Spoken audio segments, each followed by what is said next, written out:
प्रायोजक राम बंधू spice mix, झटपट बनवा, टेस्टी खा।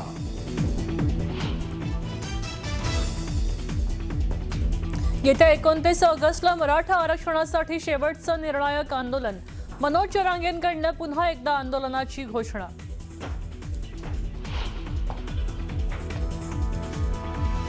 मुंबई महापालिकेतल्या काही पदाधिकाऱ्यांकडून स्कॉर्पिओ ऐवजी इनोव्हा क्रिस्टाची मागणी। काही महिन्यांपूर्वीच नव्या स्कॉर्पिओची खरेदी, मात्र त्याच पदाधिकाऱ्यांसाठी पुन्हा नव्या वाहनांचा प्रस्ताव आल्यानं राजकीय वर्तुळात चर्चांना उधाण।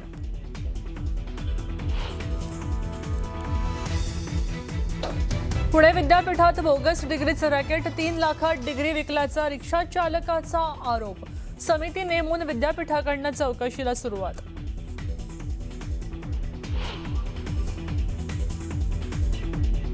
बोगस सोयाबीन बियाणांबाबत 17,337 तक्रारी प्राप्त। आतापर्यंत 85 FIR दाखल। कृषी मंत्री दत्ता भरणेंनी दिली माहिती।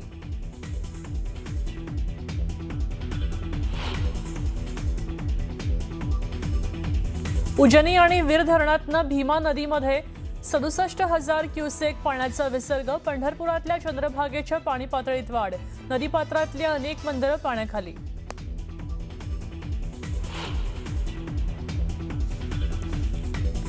नाशकात पावसाची संततधार। नाशिकच्या गंगापूर धरणातनं 8,160 क्युसेक वेगानं पाण्याचा विसर्ग।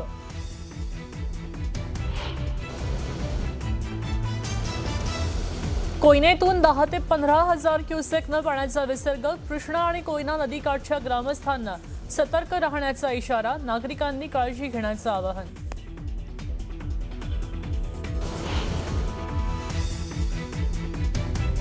आणि आसाममध्ये गेल्या 50 वर्षांमधला सगळ्यात भीषण पूर। मुख्य रस्त्यांना चक्क नदीचं स्वरूप। अनेकांचे संसार रस्त्यावर आले, जनजीवन विस्कळीत।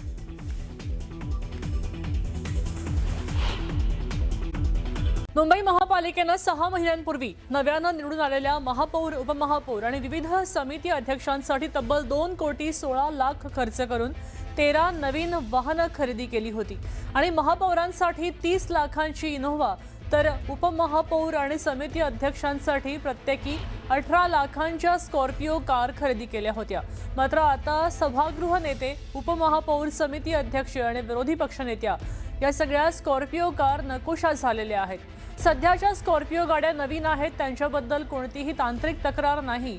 मात्र लांबचा प्रवास, वारंवार होणारे पाहणी दौरे आणि शहरातले खड्डेमय रस्ते यावरनं प्रवास करताना धक्के अधिक जाणवत आहेत आणि पाठ दुखते।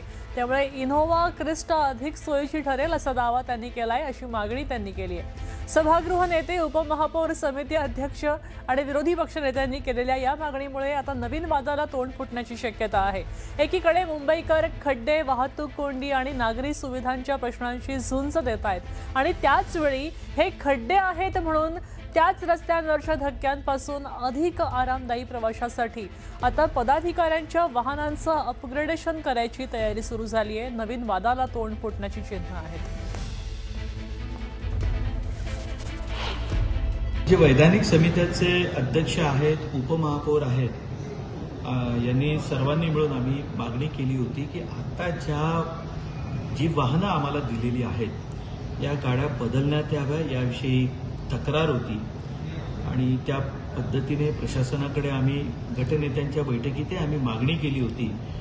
त्यानुसार आताच्या ज्या गाड्या आहेत या बदलून नवीन क्रिस्टा गाड्या घ्याव्यात असा माझ्या माहितीप्रमाणे प्रस्ताव येतो आहे।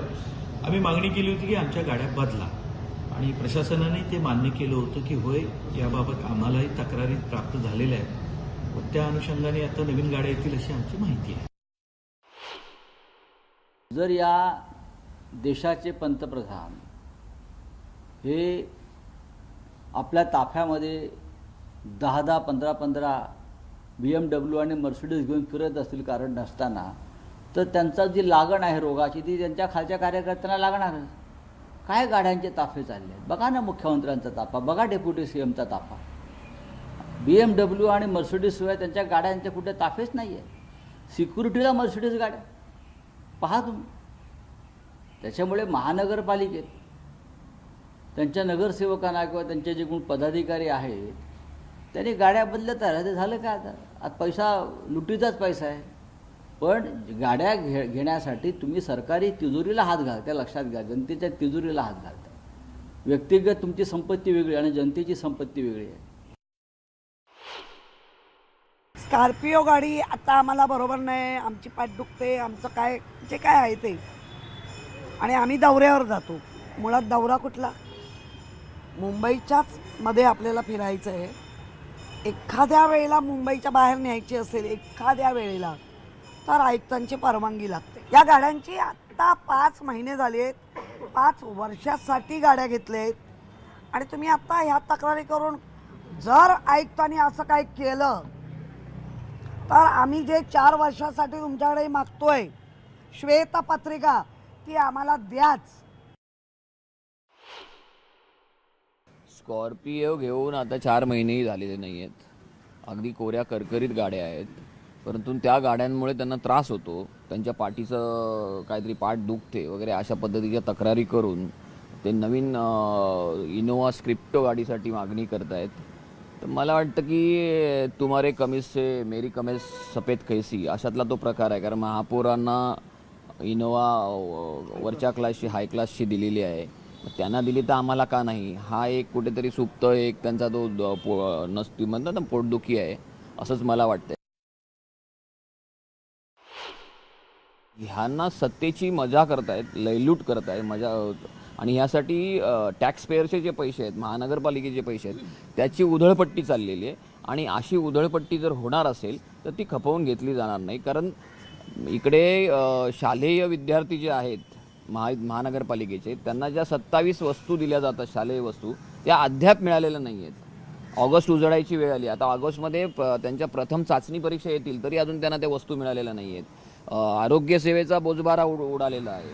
असं हे सगळं असताना मला वाटतं की ह्या सगळ्या गोष्टीवर बोलायला पाहिजे, ह्या गोष्टीवर काम करायला पाहिजे, या गोष्टीवर पैसा खर्च करायला हवा. तर ते न होता सत्ताधारी स्वतःला चांगल्या गाड्या कशा मिळतील हे पाहत आहेत. मला वाटतं की लोकांनी ह्यासाठी नाही पाठवले आपल्याला. पुण्यात पुढच्या बातमीकडे. उजनी धरणातून भीमा नदीत येत असणाऱ्या 60,000 क्युसेक पाण्याचा विसर्ग आणि वीर धरणातून 5,000 क्युसेक विसर्गामुळे पंढरपूरच्या भीमा नदीची पाणी पातळी मोठी वाढली आहे.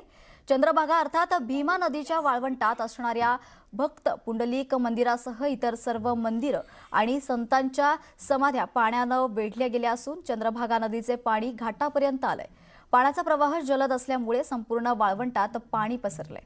पूर परिस्थितीच्या अनुषंगाने प्रशासन देखील अलर्ट मोडवर आलंय. NDRFची 5 पथकं ही चंद्रभागा तीरावर तैनात करण्यात आली आहेत. भाविकांना नदीपात्रात जाण्याची बंदी घातली असून संपूर्ण घाटावर बॅरिकेड लावून ते सील करण्यात आलेत. अद्यापही उजनीतून भीमा नदीत प्रवाह सुरू असल्यामुळे पाणी पातळी मोठी वाढू शकते. तर जुना दगडी पूल हा देखील पाण्याखाली गेला आहे. उजनी धरणातून 60,000 क्युसेक आणि वीर धरणातून 5,500 क्युसेक म्हणजे तब्बल 66,000 क्युसेकचा विसर्ग भीमा नदीमध्ये सोडण्यात आल्यामुळे चंद्रभागेला पूर सदृश्य परिस्थिती निर्माण झालेली आहे. आणि पुणे 5 ही NDRFची टीम त्यामुळे पंढरपूरमध्ये येथे दाखल झालेली आहे. 30 सदस्य आहेत या टीम मध्ये आणि त्यांच्याकडनं भाविकांना नागरिकांना सूचना देण्यात येत आहेत की पाण्यात नदी पात्रात उतरू नका, जेणेकरून कोणाचा जीव धोक्यात जाऊ नये. आणि जी ही पूर सदृश परिस्थितीमुळे जे पुंडलिकराया सहित जे मंदिर आहेत, ज्या समाधी मंदिर आहेत, त्यांना पूर्ण पाण्याने वेढलेलं आहे. आणि आज मानाच्या पालख्या ज्या पंढरपुरामधनं परतीचा प्रवास सुरू करतायत, तेव्हाच नेमके ही पूर सदृश परिस्थिती निर्माण झालेली आहे. पुणे आणि पाणलोट क्षेत्रामध्ये जो काही पाऊस होईल त्याच्यावर पुढील परिस्थिती असणार आहे. मात्र सद्यस्थितीमध्ये पंढरपूरमध्ये पूर सदृश्य परिस्थिती आहे. नदी चंद्रभागा आपली काठ वाहत आहे आणि त्यामुळे प्रशासनाकडनं ज्या आहे सतर्कतेचा इशारा देण्यात आलेला आहे. घाट सील करण्यात आलेले आहेत आणि NDRF टीम ही पूर्ण वेळ टेहाणी करत आहे, जेणेकरून कोणत्याही भाविकाने धाडस करू नये. सूचना देण्यात येत आहेत. वेळ पडली तर भाविकांचा जीव वाचवण्यासाठी ही 30 सदस्यांची टीम कार्यरत आहेत. मात्र भाविकांनी त्याला प्रतिसाद देणं अत्यंत गरजेचं आहे. व्हिडिओ जर्नलिस्ट अजित देशपांडे सोबत वीरेंद्र सिंह उत्पात, न्यूज 18 मराठी, पंढरपूर.